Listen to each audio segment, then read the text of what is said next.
What's going on, guys? It's Alice from Techaeris, and we are going to take a look at the Lenovo X1 Carbon.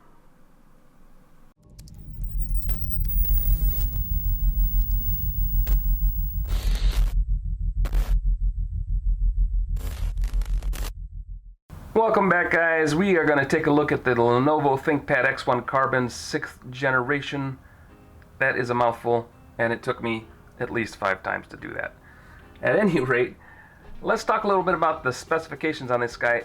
You can configure these at Lenovo.com however you like. The review unit that was sent to us was sporting an 8th generation Intel Core i7, which is the Kaby Lake R versions, so these are the upgraded versions. That's new for this year. Has integrated UHD graphics 620, so no dedicated GPU here, just integrated, but we'll get to that later. It does a fantastic job. Our model had 8 gigs of DDR3 RAM installed. You can get it up to 16 gigs. The SSD installed inside of our review unit is 256 gig. M.2 PCIe NVMe SSD, and you can configure that up to 1 terabyte. The display options, there's a couple different display options here. There's a full HD option and a 2K option. I will say you can get these in touch or non-touch. The full HD displays you can get with touch or without touch, and they are matte displays, which is unusual. You don't usually see matte displays with touch, but I really love this. Our model is a full HD 1920 by 1080 display with the anti-glare and multi-touch. It's a 300 nit panel, and if you want to step up, you can step up to a QHD display, which is also the same as, but it's IPS anti-glare, 300 nits, and then there's an even higher HDR display with Dolby Vision with 500 nits, so that maxes up pretty high. And from what I'm told, I didn't get to play with the top of the line version, but the display on the HDR Dolby Vision is supposed to be fantastic. But that doesn't mean that the display on the full HD version isn't bad. It's just less bright and probably a little bit less colorful, but it's still a great display. We'll touch on that a little bit later. As far as audio, you have your basic speakers, bottom firing speakers on the bottom here. We'll get to that a little bit later, but there's also a dual array far field microphones on this guy, so you can use Cortana and Alexa, and they do work. I'm not a big fan of digital assistants, and so I don't use them very often, but they do work. The battery is rated up to 15 hours. We'll get all to that. It has a backlit keyboard. Let's walk around real quick, and we'll show you the ports on this guy. Let's see if we can get that in focus. There we go. We have an HDMI, a USB 3.1, and 2 Thunderbolt 3 USB-C type ports there, and then the docking connector for the docks, and I believe the Ethernet. It's all proprietary, so that's kind of a downfall. There's not a full-size RJ45 jack here, but with an adapter you can get Ethernet going there.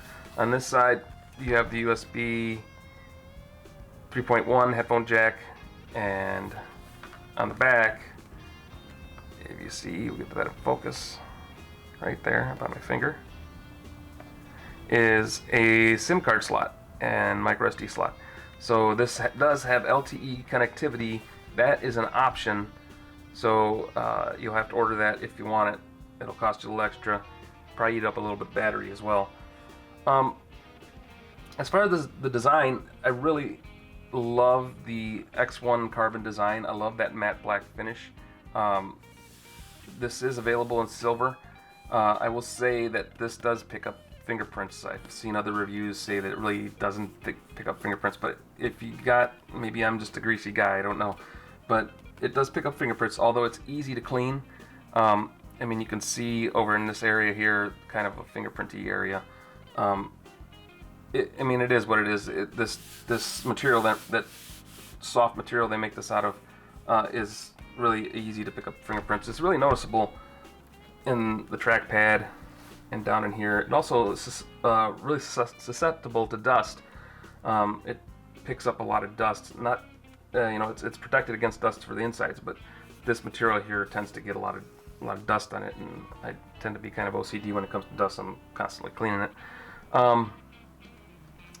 The keyboard is backlit, and it's really the classic ThinkPad keyboard. It's very comfortable. There's a little more play here than there's a little more play in the keys here than there is in some other laptops. Like the Yoga 920 has a chiclet style keyboard like this, but the travel on it is a little bit more shallow. This one is a little deeper, has a little deeper travel. I found it very comfortable to type on. I liked it a lot. The trackpad is really nice and easy to use. I've had trouble with PC trackpads for many years, and I think they've improved quite a bit. Lenovo's done a great job of improving their trackpads, especially on their higher end ThinkPads and Yogas. The trackpads tend to be really superb. Of course, you have your left and right mouse click in the center, and then the ThinkPad nub. I don't even remember what they call that thing. I've never used it, but I know that there are some hardcore fans out there that love it, so it's there and it's not going away. And we talked a little about this display already. It's a full HD display. This one, our model is a 1920 by 1080, and it is touch, and it's a fantastic display. I mean, the colors are great. They're bright.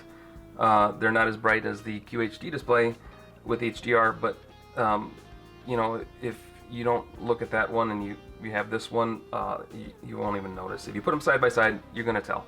But the advantage of this one is it's going to use less battery, and that's one of the great things I like about this laptop is the battery life on it. It's running Windows 10. Lenovo does package in a lot of extra software, McAfee, and other things that you can just uninstall. It is what it is. Performance-wise, I was wondering if this thing could run Adobe apps, and it does. I mean, it runs Premiere Pro, Lightroom, and Photoshop. They're my three main Adobe programs that I use, and it had no problem running Photoshop, no problem running Lightroom, and you just need to be careful how many files you have open. If you're going to open 300 files, it's going to bog down. It's just not built for that. But it can easily handle a light load of both of those programs. Your battery's gonna suffer for it, but it'll do it. Premiere Pro also works great. I was able to edit full HD videos on this at 1920 by 1080. I didn't do 4K, but again, the battery is going to get eaten up pretty quick, so you gotta be plugged in when you're doing heavy apps like that. Overall, it worked great. I mean, you're not going to do multiple videos on this. This is a throw in your bag travel laptop. It's not a workhorse work machine. So you got to treat it as such. The fans on this thing will kick in, so you need to be aware of that. It doesn't get hot, like screaming hot. The fans are noticeably there. I'm not going to say that they're extremely loud, but you can hear fan noise when you're using Premiere Pro and you're rendering out a video. It really does kick in the fans pretty hard, but it needs to do that to keep CPU, GPU cooled down.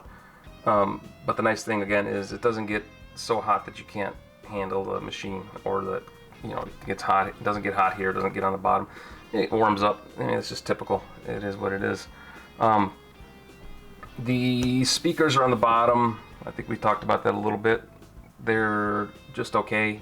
They're the Lenovo Yoga 920 has a bottom firing speakers, and that laptop actually had some decent speakers for a laptop. These are laptop speakers. If you really want to listen to music or anything else that you value the audio signal, I suggest headphones is the way to go.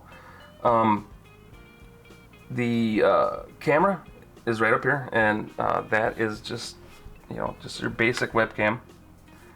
It's nothing special. The one thing that I will point out is Lenovo's added a feature called Think Shutter. I mean, it's just, I don't know why they had to name it, but they did. It's just a little shutter cover here that covers up your webcam, which is really a great idea. It's a little bit stiff, but if you see right up in here, you'll be able to go back and forth with that Think Shutter. It takes a second to get it, but it's a great idea. You don't have to put a post-it up there or a piece of tape or anything else anymore. It's just great to have that option if you don't want your webcam uncovered all the time.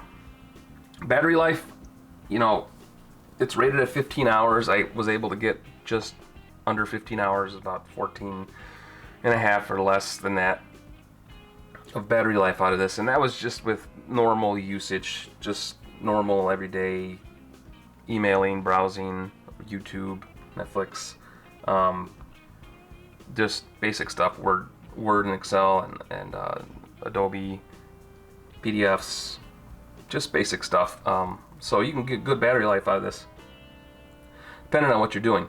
Now, once you use more exhaustive and intensive apps like Adobe, then your battery life is gonna go down. That's just to be expected. So, but overall, as a daily driver for just basic needs and basic business type work that doesn't involve heavy apps, you're going to get pretty good battery life out of this, I think. And it's going to vary with how high you have the screen brightness and how much of the backlit keyboard you use. There's a lot of variables in battery life, so it's going to be different for everybody. So you just got to test it out. And if you find that this has abysmal battery life, let us know and put a comment down below. Tell us what your experience is. Pricing wise, the X1 Carbon starts at $15.19. It's available in this matte black, but there's also a silver option, which I think is ugly. Doesn't do anything for me. I really like the matte black. The silver looks better with the Yoga 920. It's a different design. It looks better in silver and chamfered edges and all that other nice good stuff that they do with that one.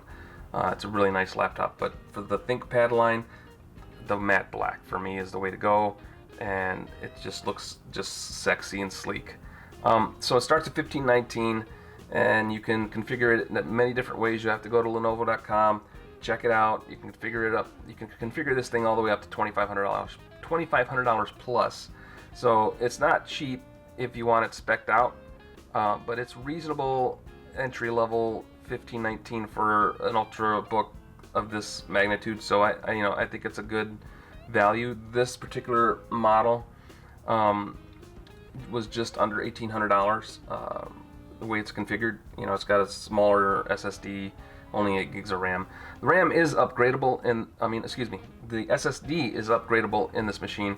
The RAM is not upgradable. So if you are waffling on 8 or 16 gigs of RAM, you might want to err on the side of caution and get yourself the 16, because it's soldered on the motherboard and you cannot upgrade. As far as the SSD, you can go for a lower capacity SSD and upgrade that later on, and you should be good with that.